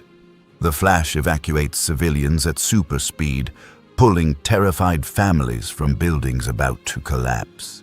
And Batman surveys the scene from a rooftop, analyzing, calculating, already knowing this is going to get worse before it gets better. "Stand down, Darkseid." Superman's voice cuts through the chaos with the authority of someone who's fought the tyrant to a standstill multiple times. "You're in violation of intergalactic law. Leave Earth now, or what? Kal-El." Darkseid doesn't even turn to face him. "You'll fight me again. We've danced this dance a dozen times. You know how it ends. With stalemate and bodies. I'm not here for you today. I'm here for him." He points at Ghost Rider, who's currently dragging Granny Goodness toward judgment. Superman's heat vision cuts between them, forcing Ghost Rider to release the Fury Master. "Ghost Rider, whatever Darkseid offered you, whatever he threatened, don't engage. Let the League handle this." Ghost Rider's flaming skull turns towards Superman, and for a moment, Johnny Blaze's humanity surfaces. "He brought an invasion force to recruit me, Superman. You want me to just walk away while parademons eat Gotham? I want you to let us handle Darkseid the way we always do," Superman says, landing between Ghost Rider and the Lord of Apocalypse, without burning the city down in the process. Wonder Woman joins them, lasso ready, her eyes on Darkseid. "Clark's right. This is League business. We've fought Apocalypse before. Stand down and let us—" Ghost Rider laughs, bitter and exhausted. "You've fought him before, and he keeps coming back. How many times, Wonder Woman? How many invasions? How many people die each time while you fight him to another stalemate?" "As many times as it takes." Wonder Woman's voice is steel wrapped in compassion.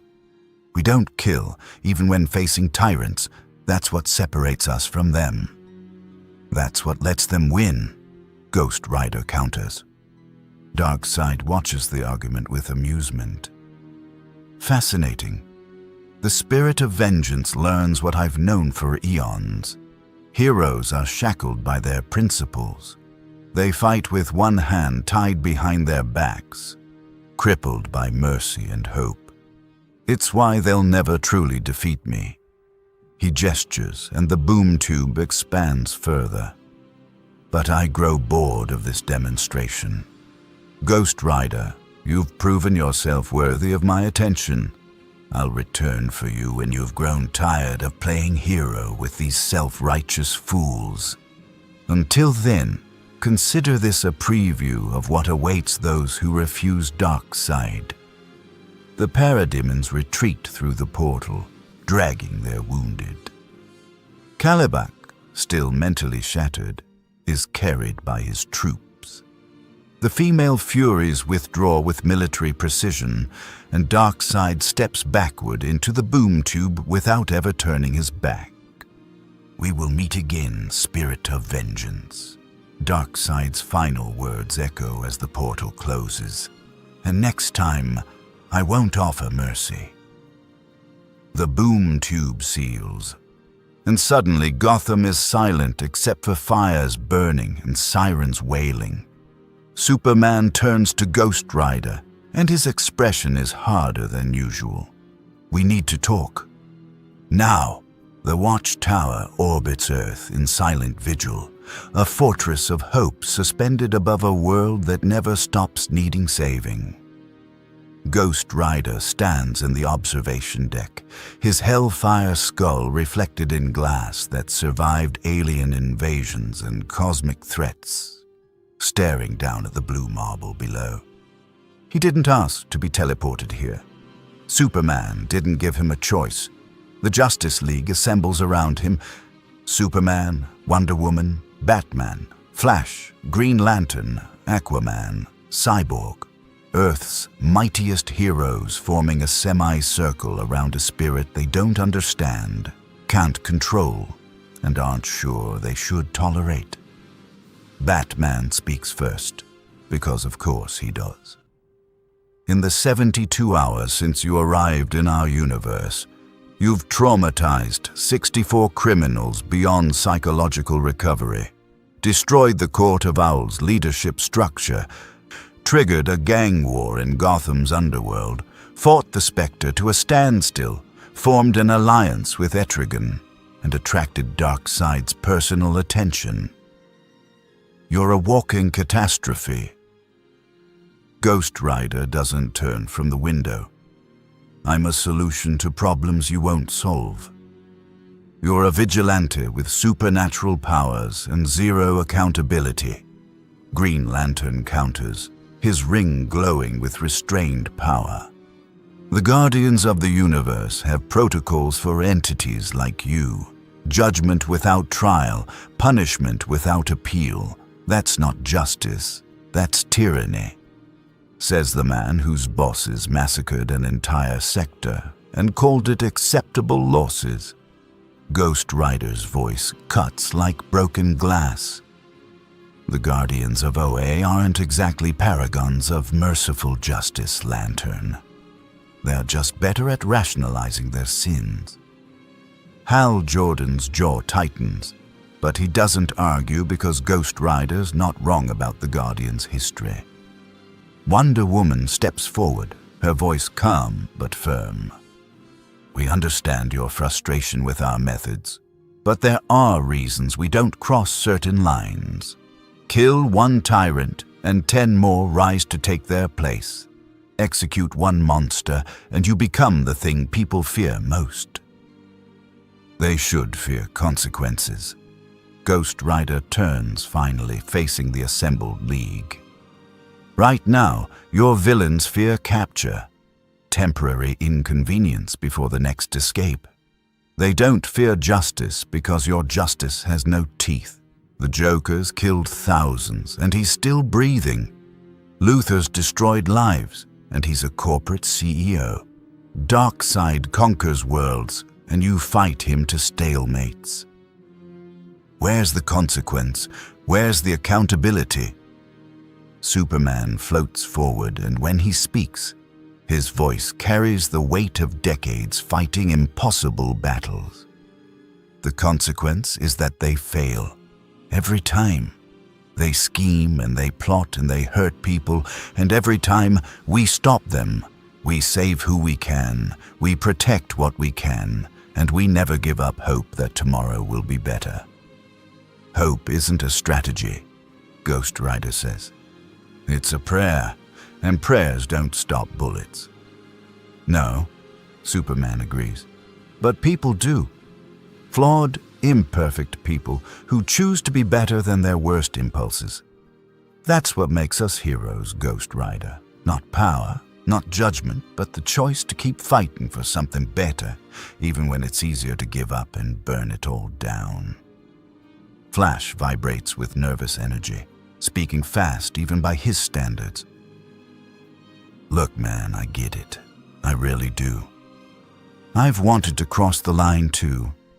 Every time a villain kills someone I couldn't save fast enough, every time the rogues break out and hurt more people, I think about just stopping them permanently.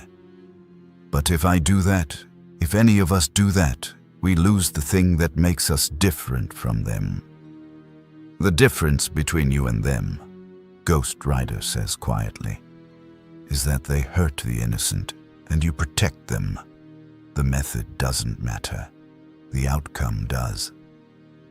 The method is everything. Batman's voice is gravel and conviction. I've walked to the edge of that line more times than you can imagine. I've held guns to the Joker's head, had my finger on the trigger, known that one squeeze would save hundreds or thousands of lives. And every time, I've chosen not to pull it. Because the moment I cross that line, I become what I fight, and Gotham doesn't need another monster. It needs someone who proves that justice is possible without becoming the thing you hate. Ghost Rider is silent for a long moment, and when he speaks, it's Johnny Blaze's voice, tired and human and carrying the weight of 1,000 judgments. I've been what you are, Batman. I tried to be a hero once, tried to help people, save lives, make a difference. Then I made a deal with a demon to save my father, and it turned me into this. He gestures to his flaming skull, his chains, the hellfire that never stops burning. I don't have the luxury of your principles.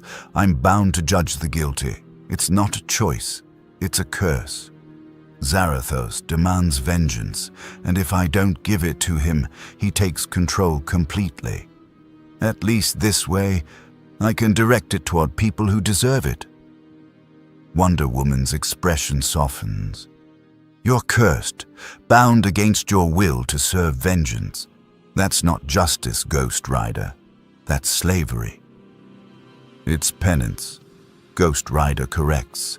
For making a deal I shouldn't have made, for trusting a demon who lied, for being desperate and stupid a human. I earned this curse. Now I'm trying to make it mean something. Cyborg's technical scanners have been analyzing Ghost Rider throughout the conversation, and now he speaks up.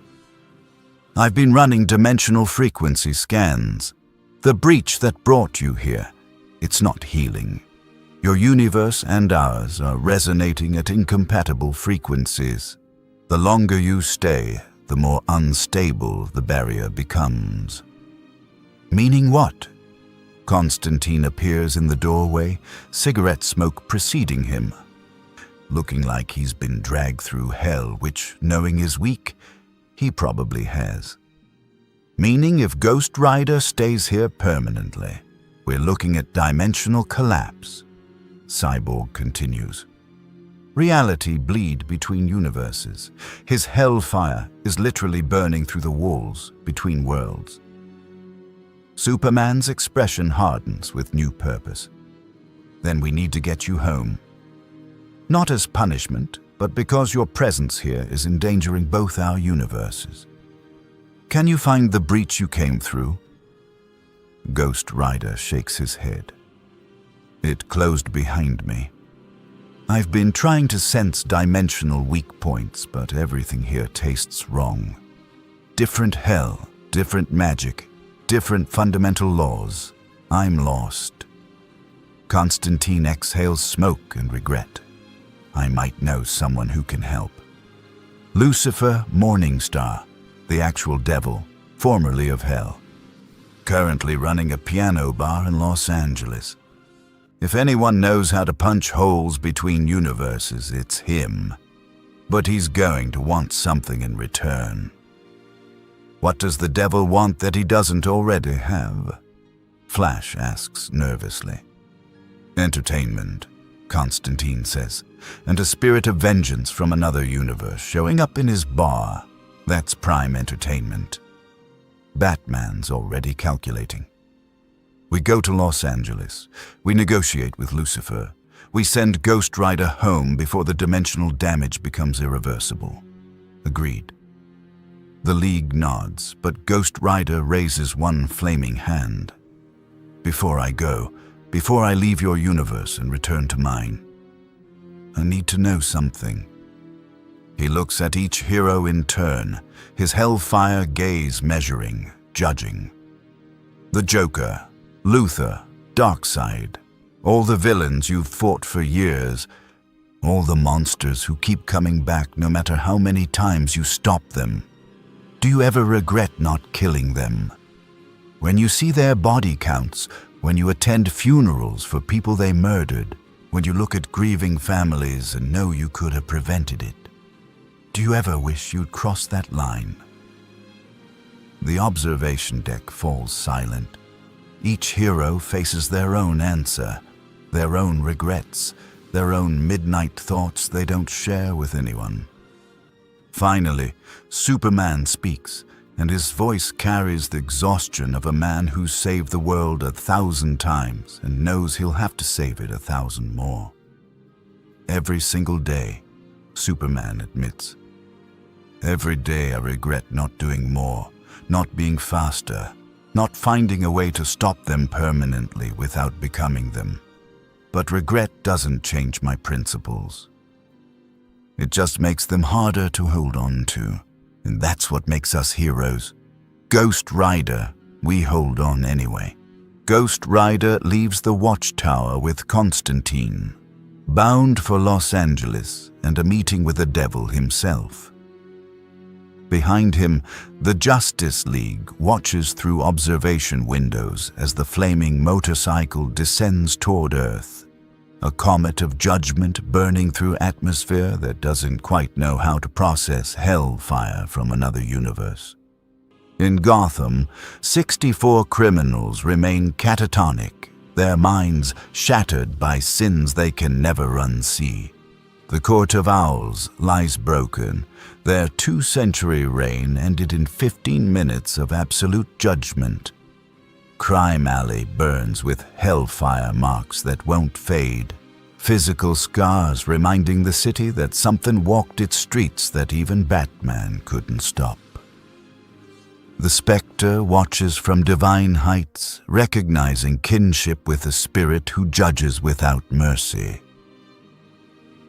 Etrigan returns to Jason Blood's prison of flesh, having tasted partnership with another cursed soul. Darkseid plots on Apocalypse, already scheming how to weaponize vengeance itself. And Superman stands alone in the Watchtower, staring at Earth, wondering if Ghost Rider's accusations hit closer to truth than comfort allows. Maybe mercy is weakness. Maybe hope is naive. Maybe justice without consequences is just elaborate theater. But then he hears a cry for help halfway across the world, and Superman flies to answer it, because that's what heroes do. They save people. They hope. They never stop believing tomorrow can be better than today, even when flaming skulls from other universes suggest otherwise. The spirit of vengeance will return home eventually. The dimensional walls will heal. Life will continue. But the question Ghost Rider asked will linger in every hero's mind during every midnight hour, during every funeral, during every moment a villain escapes justice and innocent blood spills again. When does mercy become complicity? The DC Universe has no answer. Only more questions, more battles, more impossible choices between the easy wrong and the difficult right. Justice never sleeps. More stories await.